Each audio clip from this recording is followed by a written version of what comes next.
for checking out the Hospitality Strategy Lab. My name is Jason Luttrell, and I'm here with Daniel Burstein from the How I Made It in Marketing podcast, celebrating over 150 episodes. Also, the head of content at MarketingSherpa and MECLabs, which I'm pretty curious about. Thank you for joining us, Daniel. Say hello. Thanks for having me here, Jason. I appreciate you having me. Did I get all that right? Yeah, very good. Even the pronunciation of the name, which is very rare, so good for you. It's Frankenstein. Exactly. There you go. Thank you for helping me with the Mel Brooks reference from Young Frankenstein. You are a big get for me. You've done over 150 podcasts with with a lot of people that I really respect over several years, and I would love to get your take on where the consumer psychology is heading as far as independent bars and restaurants, and how people can get their messaging and storytelling out. If they don't have a lot of resources. A lot of my clients are very, independent. They wear many hats. So if you owned a bar and it was just you, a GM, and a staff, what would you do? How would you get the word out to fill up your restaurant? Sure. Well, let's start with what is your value proposition, right? This is where everything begins. So before we start, let's just throw some ads up and start smacking customers with stuff and think we can get in front of them. What is a value proposition, right? And at MECLabs, we define it. We have a patented methodology set up by our founder, Flint McLaughlin, who's in the early days of the internet, one of the key guys that came up with conversion optimization, A/B testing at the turn of the century. But anyway, what is a value proposition? A value proposition is the answer to the question, if I am your ideal customer, why should I choose you instead of any other option, right? So let's start there. Before we just start smacking things in front of people, let's start there, right? And we can go through and unpack that, and that's a longer thing. But at a high level, how does that sit with you, Jason? Does that make sense? If I am your ideal customer, why should I choose you over any other option I can choose? Yeah, I mean, I think I saw this in one of your podcasts as well, where you're talking about if you're marketing to everybody, you're marketing to nobody. How would you? I mean, it's really difficult because every independent bar owner, they're like, I'll take whoever I can get in here on a Tuesday night. But how would you narrow down the communication so you're doing this exact ICP or avatar or whatever you want to call it? Yeah. So the example I like to use, you might have heard this before. I am a child of the 90s, and I don't know if you remember the Blind Melon video, No Rain. You remember that video? I don't know if you remember that video. With the bumblebee costume? That's exactly right. So just to tell everyone, if we've got some listeners that aren't Gen X on, okay, basically there's a girl in a bumblebee costume, right? And she's going around and dancing and doing her bumblebee dance, and it's black and white and sad, and nobody wants to see it, while the songs are going on. And then at some point, she turns the corner, and she's like this colored field, right?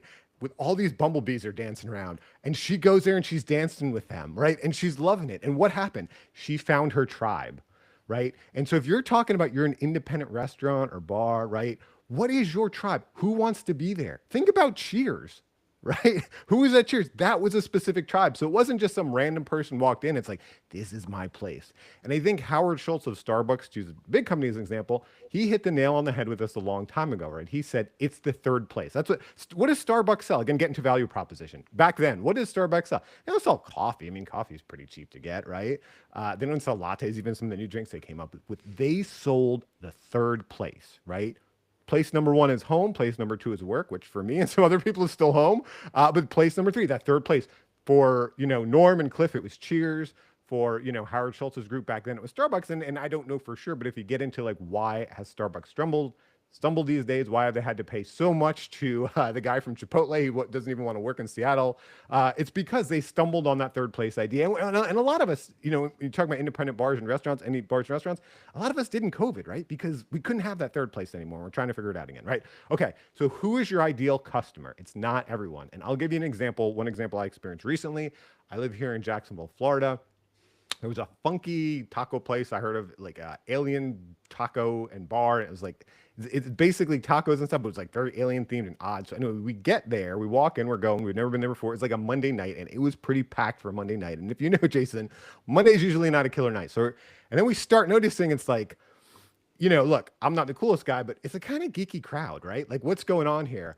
And then at some point, maybe you're one step ahead of me, and you know what happens. The trivia guy comes on, and it's Stranger Things trivia night, and the crowd goes wild, right? And so what did they do? They packed the house with that tribe. The B-girl people in Jacksonville, right? They said, where is my place with other B-girls? It was that alien and taco bar. So the reason I say format, focus on that ideal customer. And I was working recently with an IT consulting company, which might seem very different. When we talked about this, we were looking in the Salesforce partner portal. There's 4,000 different options of partners in the Salesforce partner portal. And that's what I was getting to. Who is your ideal customer? Is it, this specific industry, this specific location, all these things. And he's like, well, I don't want to say that because I'm going to turn away business, right? But what's really going to happen is if you're just kind of that bland option that's for anyone, look, don't want to diss anyone, but Applebee's exists, right? If you're that bland option for everyone, like you don't really get anyone that strongly. But if you hit that ideal customer, that tribe, boom, you hit them right between they're talking to each other. They want to be there. That's the place to be. That's their third place.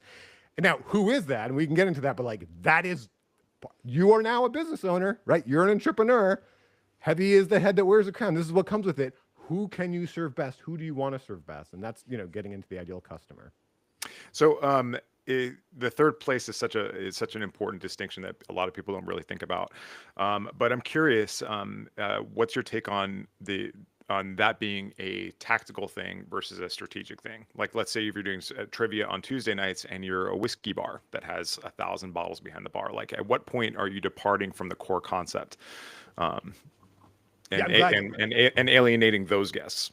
I'm glad you asked that. That is spot on, right? If it's just some tactic to get people in the door, you're doing it wrong, right? The strategy is, we all want to open a restaurant, right? We all want to have our own place. Why did you open it to begin with? Yes, I want you to make money. I want you to pay rent, wait staff, your mortgage, all these things. But I hope you have some passion to serve some group and to do some things. So that's where getting into that ideal customer, we can also talk about what makes a strong value proposition, but that's why understanding that ideal customer is so helpful. When you're looking at that promotion, and I'm sure you're getting pitched a lot of these promotions, it's, okay, is this right for my ideal customer, right? So the Stranger Things trivia night might not be right, for the super hip whiskey bar folks, right? But when the reason I like that example is because we walked in. It's actually, it's funny. This place used to be like a French bistro that we used to go to, and then we go, and now it was totally transformed. Tacos, you don't normally think about aliens, but it's all this extraterrestrial stuff, right? It fit perfectly with the theme. So that's a great question, Jason. The value proposition guides your strategy.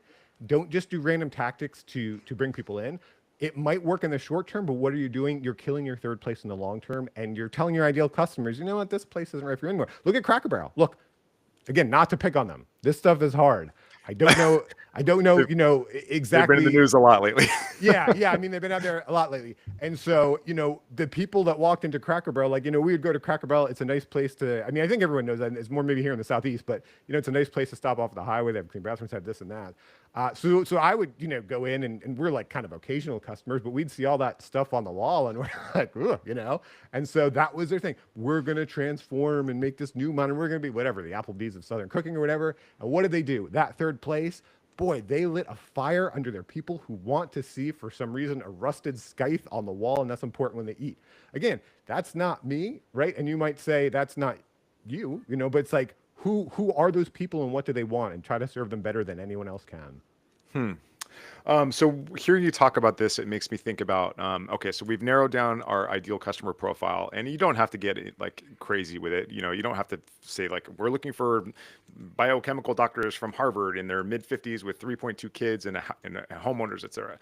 It's like kind of more psychographic stuff, right? Like as in like what do they like versus what are their stats, their government stats. Well, here, can I say two big questions real quick that I think would help everyone? So again, if you're not, big businesses, they do this market research. They'll come up with fake names for these people. And like you said, they'll have their income level and education level and stuff. And you can get that deep. That's fine. But here would be two questions I would ask about these people. What do they move towards and what do they move away from? Right? And those are very human questions. That's what we want to figure out about ourselves as human beings, right? What do we move towards and what do we move away from? So like, what are the types of things that attract us, that get excited? And what are the types of things that turn us off, right? And to use an example from the grocery industry, right?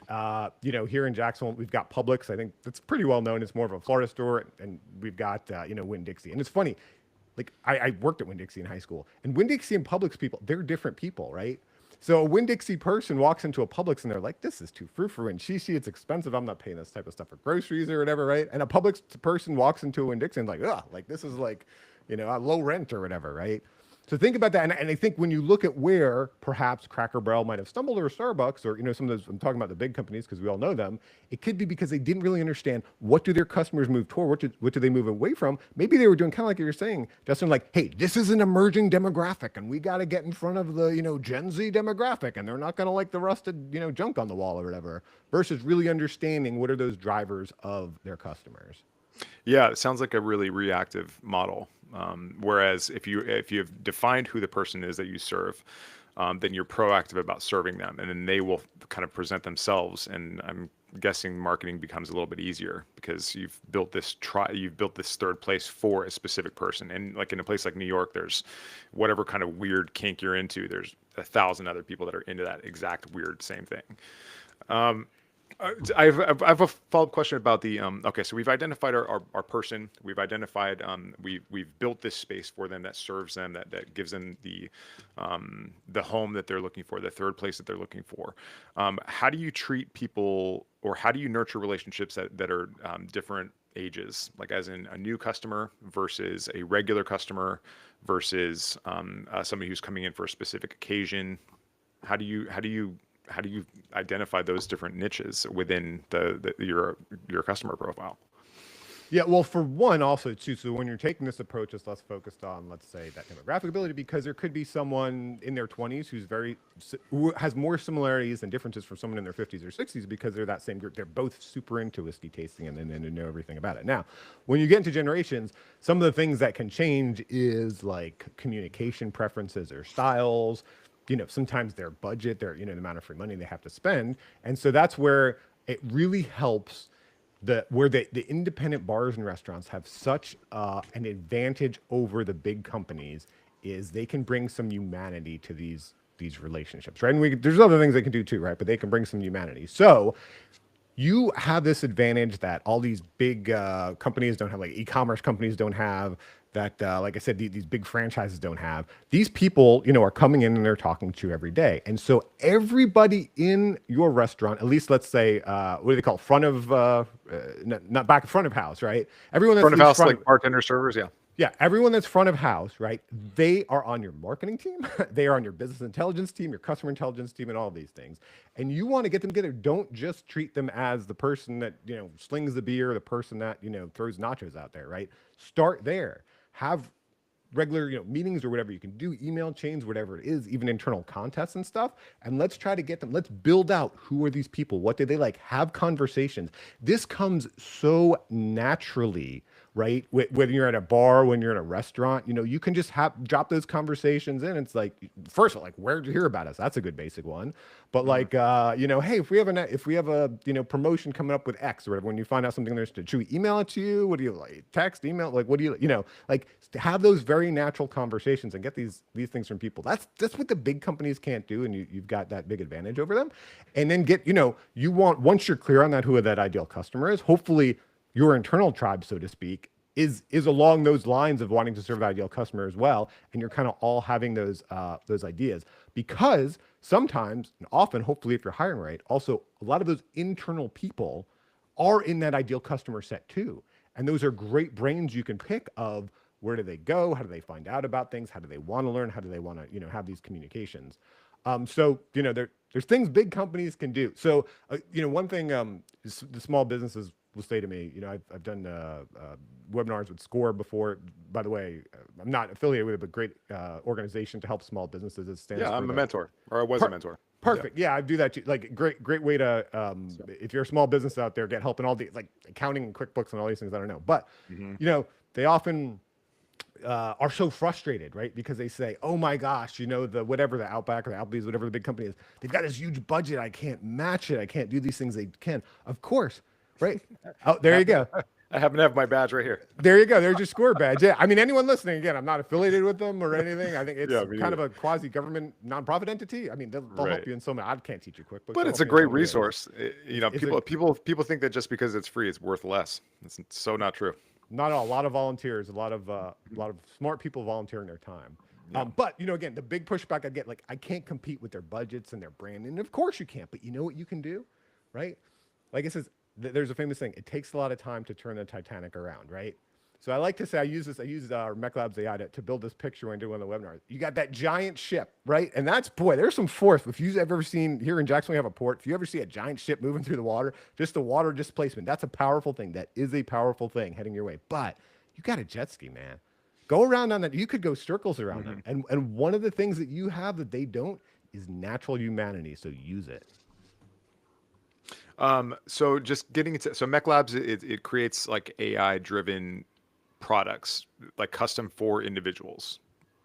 Yeah, so if we get into MECLabs, so MECLabs, as I mentioned, our founder, Flint McLaughlin, he's been around since the turn of the century, which is a funny time. He was here for the first revolution where it was like online e-commerce and was one of the like real forefathers of conversion optimization, A/B testing. He's one of the early guys at this. So it's really interesting going through this now AI revolution with him because he's kind of been through it before, right, in a different way. And so what MECLabs was known for is we've done all this experimentation into customers, right? Because the biggest thing, as I mentioned with the ideal customer, that we're going to be successful in businesses, being really curious about, we call them customers, they're just human beings, right? Being really curious about these other human beings. Who are they? How can we serve them? And so, one of the ways we do that at MECLabs is experimentation, A/B testing. You're building a customer theory for them, right? So from doing this, Flint built out these patented methodologies. The value proposition is what I'm talking about. We have different methodologies. So if you think of like Six Sigma or a manufacturer, right? I like to use the example right across the street from my house is the headquarters of Vistakon, the contact lens company. And, it's not like, oh, on Wednesday, they're going to make good contacts because Fred is there. But on Thursday, Bill comes in and he's not as good as making contacts, right? No, they have a specific methodology. When we talk about marketing and some of the things we're talking about, a lot of times it's just the golden gut. It's like this person gets it, they don't. So this is why we have this standard methodology to go through and to ask some of these questions and to with business owners to help them build that value proposition and all these things. So fast forward to now, in the past with software, we tried to build some of these methodologies into software. Didn't really work as well because it just becomes a template. But AI comes along and we started this, to Flint's credit, like 240 days before ChatGPT came out. We're already experimenting with AI. So now AI is able to take these methodologies and build these things. And then on top of it, what we've built is kind of this middle layer where at the base level, there's any LLM you want, there's OpenAI or Claude or Grok, you can build it on that. But then there's this layer where it's very easy, even from just taking things off your website, to build something customer facing, right? So for example, for a restaurant owner, it might be something simple, right? Maybe you just use it for lead generation or to get people in. People go to your restaurant website. Let's say it's the virtual maitre d' or whatever, and it's just kind of answering all your questions and letting you know how to have a nice time at the restaurant, right? But you can go a level deeper and either charge or make it free. It could be a virtual you, whoever your chef is, that could cook alongside with them, right? Like one thing, people go to a restaurant, they love the food, they wish they had to make it. There's a really smart restaurant in town here, Blue Bamboo, where the chef actually does classes, right? And he gets deeper with people. He's like, I'll show you how to make this stuff, right? What if there's an AI version, $5 a month, whatever, or part of your loyalty program or free? And, your virtual chef is making it with you. Or there's all these different things you can do. But again, that's where it gets into understanding that value proposition. We could talk about the elements of what make a forceful value proposition so you can say, here's how I can serve this ideal customer in ways no one else can.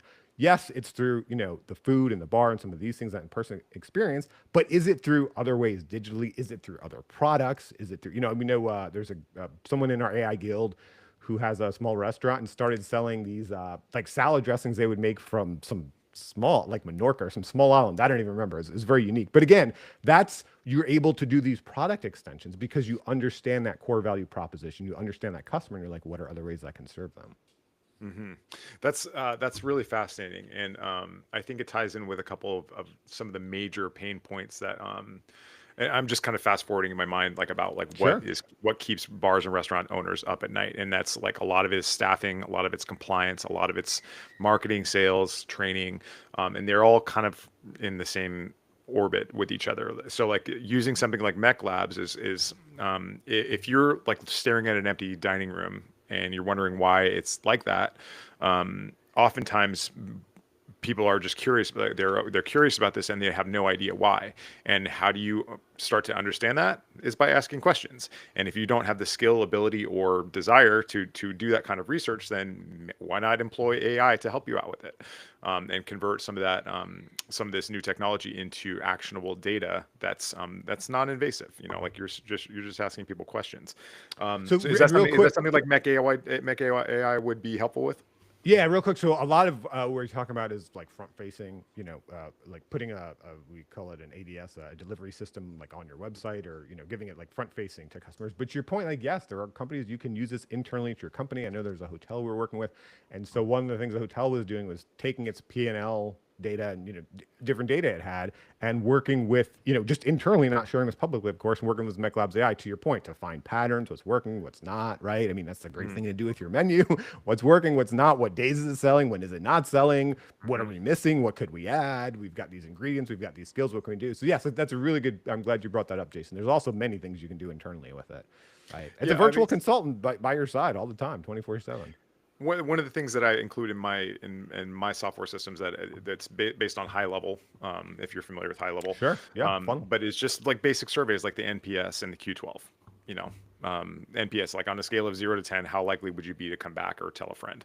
Mm-hmm. That information is extremely important because it's that one piece of data is extremely relevant because, as they found, like nines and tens means that they're actively promoting and being positive about your brand. Sevens and eights means that they're indifferent, they don't care. Ones through six means that they hate your guts, and they're telling whoever will listen about it. So what do you think? How do you feel like the consumer psychology has changed in the last couple of years, as far as expectations? Do you think people are willing to talk to AI in the future? Like, or are they? Do you feel like hospitality is still has to be this one-on-one individual conversation business?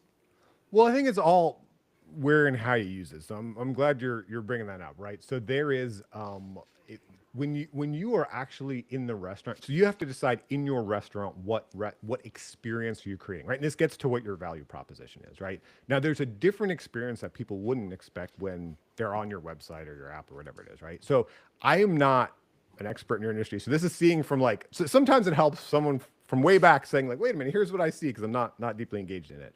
So very broadly, we talk about value proposition.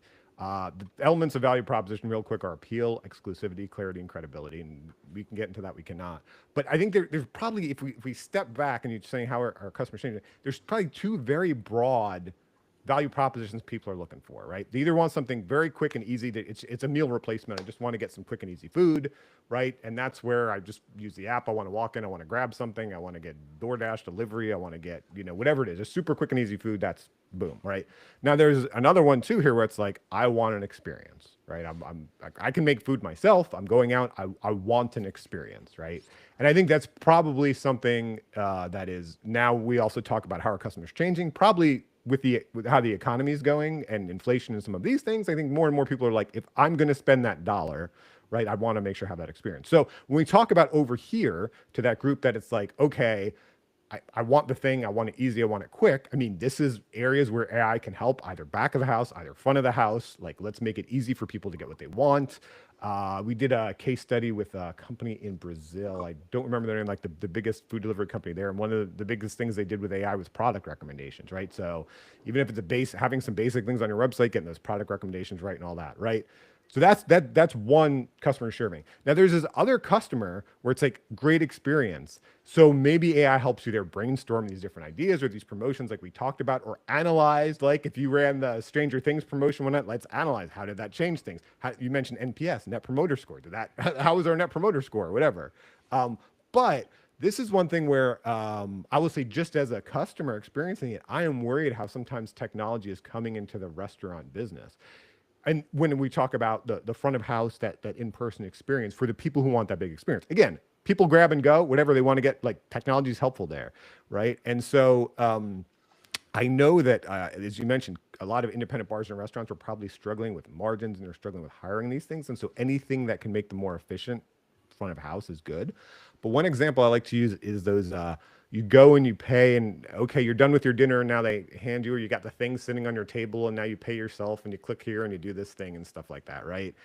And so again, if that value proposition you're setting up is come out and have this experience with us because it's going to be this experience that's worth paying your dollar on, you're watering down that experience by making them pay yourself, right? As Jerry Seinfeld used to say, a great joke, he said, like, at the end, you get the story of the meal, right? It's like a book, right?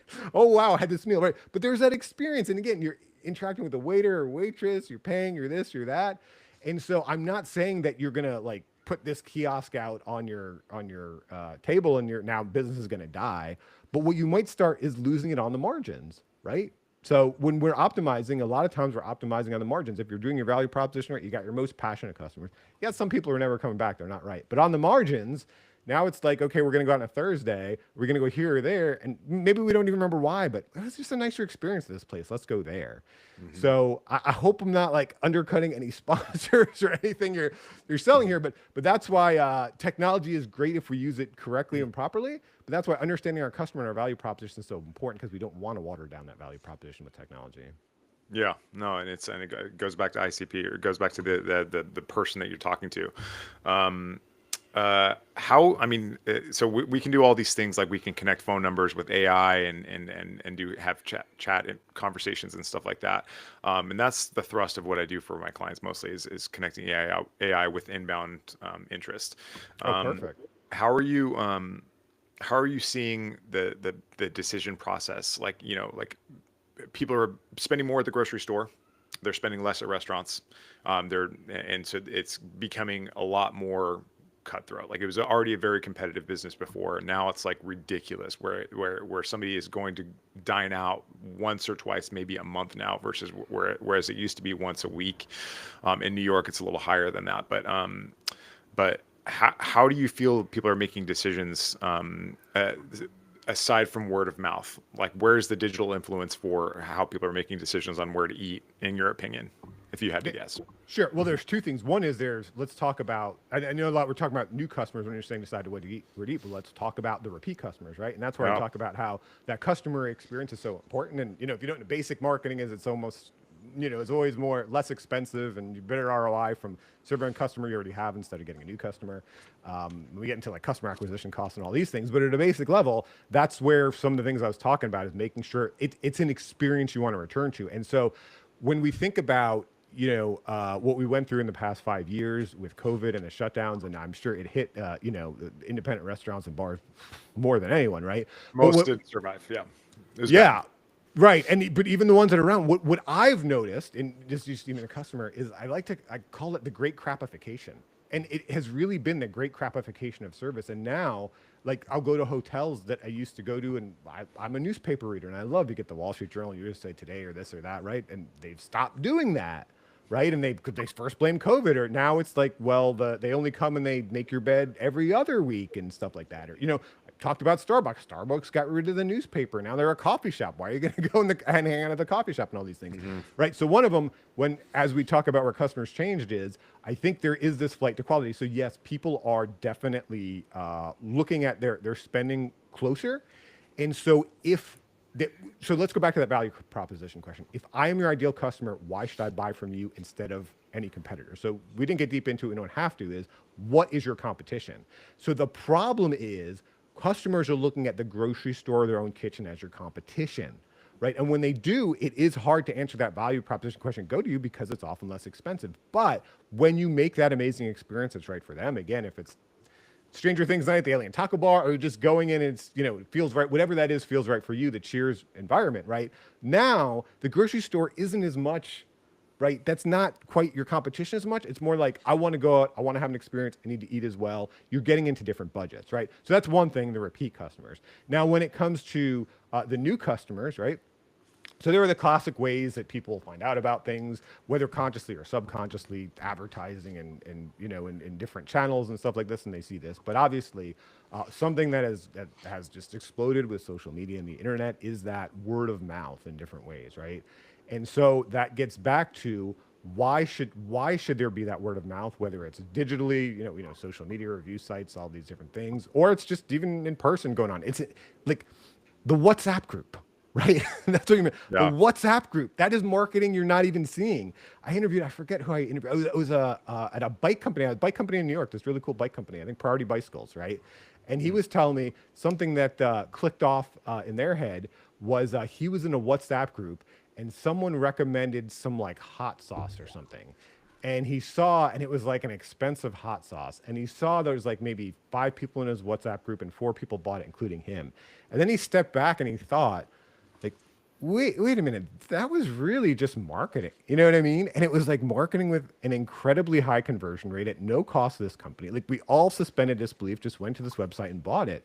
And so that's where we talk about repeat customers, right? That's that you're getting that one level, I'm coming back. But what's that next level? I want to talk about you, right? And Hmm. that's where again that in-person customer experience is so valuable. Whether it's you've got some amazing setup there where people want to Instagram and share it, or it's you came back a second and third time, people remember you. And I remember this one Chinese restaurant we go here with this real chef. He'd remember you, in that third or fourth time he brought out like the elephant ear ice cream. He's like, which we would never order ourselves. You never try. Take a taste with me or whatever, right? So what happened? You think we didn't tell 10 people that? Oh my gosh, we just tried elephant ear ice cream. No, it's not really elephant ears. Yeah, the chef was out there with us. We were trying it, right? That was an experience. That was something that's worthwhile. So These are those NPS nines and tens, right? Like when 100%. if you're saying like if you're having your pre-shift meeting, being like, hey guys, this is the level that we're on. This is the level that we want to be at. We want to deliver nines and tens, and anything else, I want to know why. And you don't know, you're never going to know until you ask. And also, how many elephant ears does it take to make ice cream? And who's advocating for the elephants here? Sorry. Yeah, no, that was scary. I think it's like a plant or something. Because and that's the nice thing of him talking to you. Because if we saw it on the menu, elephant ear ice cream, like we would be buying that, right? But he's sitting there and talking to you. Yes, the NPS, the Net Promoter Score. That's why you're exactly right. That's why it's so promotable, and that's why the ideal customer is so important too. Because if it's not the ideal customer, again, they're probably not going to have the 9 and 10, and they're not going to be excited, and that's fine because it's not right for them. And maybe we're close, and location's so important, and they just want to come in and stuff. But those right people, right? It's more than repeat customers. Like that is a really important marketing force that you can leverage. Hmm.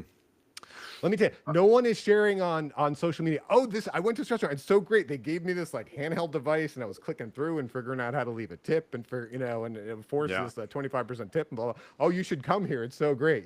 No, it's that humanity. It's people, and instill that culture in your team. Maybe there's a $50 gift card for whoever served the customer best that week or whatever. Like, hey, where the waitress is, the manager's not just randomly going around. How was your time? But you know, Katie, the waitress, remembers, hey, Bob's been here 3 times and he really likes the, smothered French fries or whatever.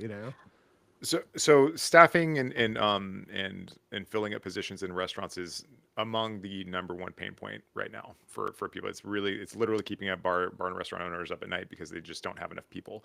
And the number one reason that people cite when they say that they haven't that the reason why they wanted to quit is because of poor onboarding and bad training.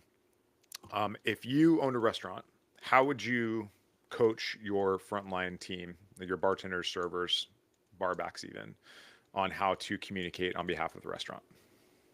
Well, first of all, it's about bringing the right people in that want to communicate the right thing, right? So, like attracts like.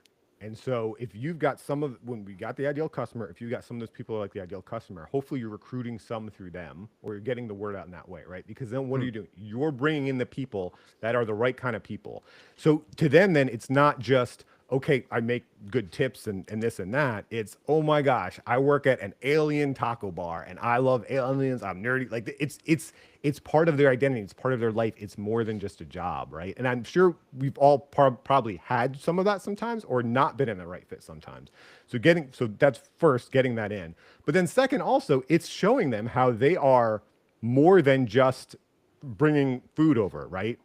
They are part of the product, right? And not only will their revenue go up, right? Their tips, of course, if they do this better, um, but everything's going to work better for the whole restaurant. And so, kind of showing them from someone doesn't know about us, so they're coming into all these different things, showing them how they're part of the customer journey and treating them as a partner. And I would say that's really important too because for sure this is a career for some people for sure, and that is great, and those people are going to be invested. But there's other people too who this is a waypoint, right? They're doing a certain thing, they're in college, they've got a startup, they're doing whatever. So also finding out what are they doing and what's going on there and how to tap into that, right? So I'll example in my career, I never worked in the restaurant industry, but in college, I had a job doing telemarketing for timeshares, getting people to show up for the appointments, not actually selling the timeshares. That sounds brutal. Right. And so, so one reason I got it was because I grew up in Daytona Beach, Florida. It's a very touristy town. A lot of people are in the independent restaurant and bar business, but there aren't a lot of well-paying jobs, and that was, the best-paying job. But Yeah. I knew I wanted to go into this industry. I was an advertising major, and boy, nothing is better to be in this industry than to actually have all these direct conversations with people. And I learned this really important and vital lesson at a young age in college, which is the same thing I'm talking about now. It's understanding that this product isn't for everyone, right? And so what happened, the way telemarketing would work, and then we can get into like waiters and waitresses, but the way telemarketing would work is back then, I'm sure it's pretty similar, is there's an auto dialer. And so it's just an endless feed of numbers it's going to call, right? And this was before can spam and some of this stuff. So this was all, totally legal. I just want to mention that too. And so they have a spiel where you're supposed to tell them it feels like they won something or this or that. And so they're all excited to come down here. And so, but the thing is, I didn't get paid on, okay, they booked an appointment. I only got paid if they showed. And what would happen is, they would call on Tuesday and they'd agree, and by Thursday, then their husband or wife would be like, "Well, wait a minute, we really won something? Why would we win this trip?" So And they didn't show up again. Yeah. right. And so what I would just be straight with them. I'm like, "Look, here's what we do. You could come if you come to this 90-minute presentation, you'll get free hotels in Daytona Beach, Florida. It's a nice place to come. That's right for some people.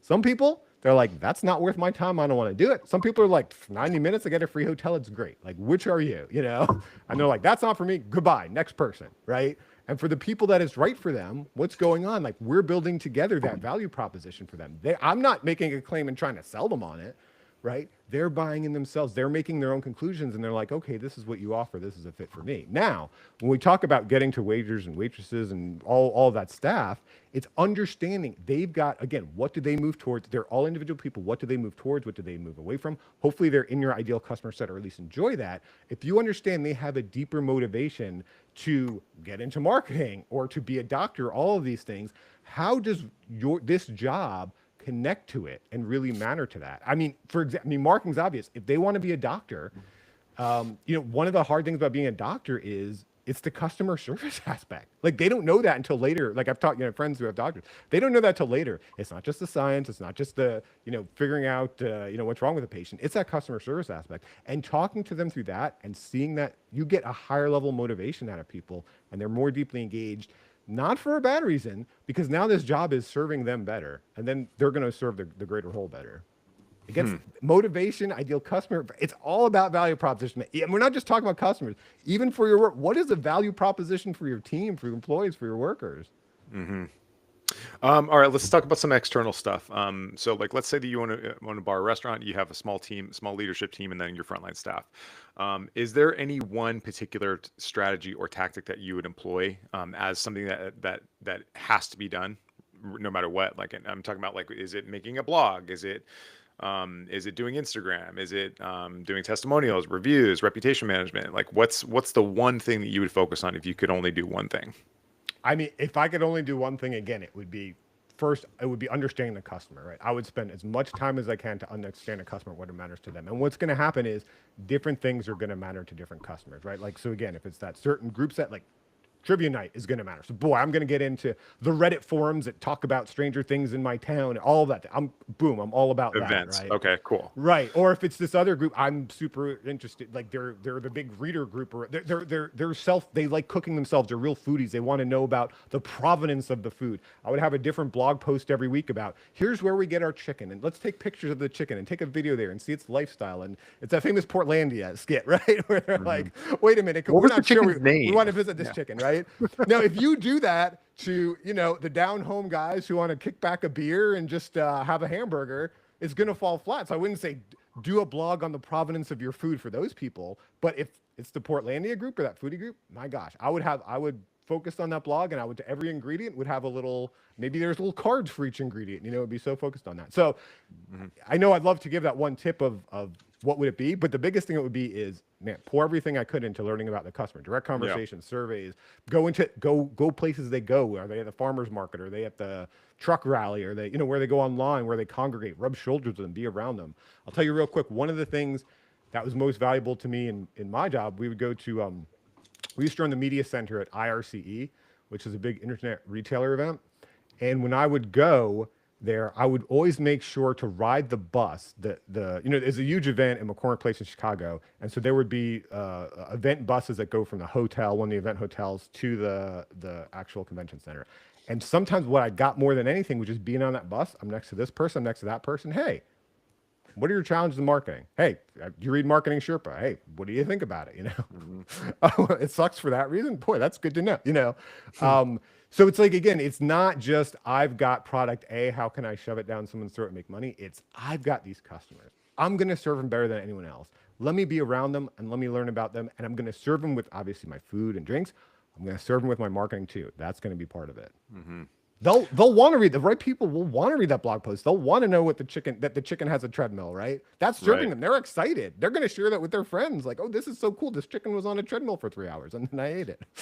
This it's so interesting that you bring that up because I mean, like, this is known in other circles as like a piece of pinnacle content, like as in like once a week you talk about this one thing and then everything else that week is a derivative of that. Like so it's like if you write a blog post and it's like then it becomes you talk about the blog post as a podcast and then you put that on YouTube and then you turn that into shorts for Instagram. I'm just thinking that like I had an idea, like I'm going to organize the perfect hour. Because one thing I recommend to my clients is that they time block. Be like, hey, listen, like you're sacrificing the important for the urgent. And if that's the case, then if you're always putting things aside that are important because the toilet's clogged, then the important things aren't going to get done. And so like spend an hour a week and put it in your calendar every week to do X, Y, Z, whether it's sales, marketing, operations, training, hiring, firing, whatever it is. But leveraging that 60 minutes of if you only have 60 minutes of marketing, then like here's how to make it count. Sorry, go ahead, please. No, so, I love what you said about the important and the urgent. Can I give a content example of that? Please. Because when we're talking about content here, so you're talking about like Covey. I love Covey. I'm a big Covey fan, right? And so he's got his different quadrants. Stephen Covey, yeah. And there's important and urgent, important and not urgent. And so we also, like, that is also how your customers live. And we structure our content around that, right? So for example, the urgent, that's why we have how-to articles, right? So Marketing Sherpa, we publish a how-to article. You need to know how to do whatever, right? That's urgent for you. That's a problem right now. The article says it. Not only that, we have a MECLabs AI workflow with it that'll do it with you. Boom. I've got that problem. I'm going right now. Boom. Now, as you mentioned, we have the How I Made It in Marketing podcast. That's not for urgent problems. You're not going to sit there and listen to an hour plus because you've got an urgent problem, right? That's for the important, right? How do I set up my campaigns? How do I set up my career? So I don't want to overlook that gem that Jason just told all of you. It's not just, if you're doing something in your life, if you're structuring your life that way, customers probably are too. So if you're thinking of putting out a content plan, also think about those two buckets, the urgent and the important. Mm-hmm. This is also known as the Eisenhower matrix. This is literally how President Eisenhower made like world decisions. Like, that's so cool. I never heard that. Is this? Yeah, is this important and urgent? Is this urgent and important? Is it not urgent but important? Like, and then like that was how we prioritized decisions and how we ran the country. And then oftentimes, if it was not important, not urgent, it was either discarded. If it was not important but urgent, then it would be delegated. And that's how we ran the business. I remember I think I put a Trello board together that has a template for this. I'll put this in the show notes. And if there are people who haven't read that book, The 7 Habits of Highly Effective People, so you understand what these quadrants are. I mean, the reason I read it is we had a book club here, and that's where I ultimately got into it. But I would hit 3 or 4 or 5 people who were like so good, and I'd talk to them like, "What?" And it's like, "It's this book. It's this book." It would come up again and again. So. All right, that's all the time we have. Daniel, thank you so much for taking the time to be on the show. If you're not hip to this, then check out the How I Made It in Marketing podcast and check out some of these articles that are just really, like you mentioned, how to, like, that is like one of the top number one searches on YouTube is how to do this. And so if you're putting that kind of content out for your bar and restaurant, then, maybe that will be good for your SEO. But anyways, check out the How I Made It in Marketing podcast with Daniel Burstein. Sorry. There we go. I bet you get that a lot. Bernstein. All the Burstein. time. Yeah. The Phantom Man. But thank you so much for coming on. I'll put all the links in the show notes. And is there anything else you want to share before we go? That's it. The last thing I would share is this, right? So again, you're going out, you're trying to make money, you're trying to keep the doors open, you're trying to do all these things. That's important, it's essential, it's all that. Don't overlook that fun component, right? Because that is so important in your industry. It's important in everything. We're human beings too. We're not just, accountants or whatever it is. But boy, in your industry, if customers can sense what's going on with a company, they can sense when the marketing is desperate, they can sense when the people are not happy. Like, this is difficult. Do it well, but try to find that joy in it, because that joy it'll bubble through and it'll matter. It'll matter to people. Sage advice. All right. Thank you so much, Daniel. And I will see you next time.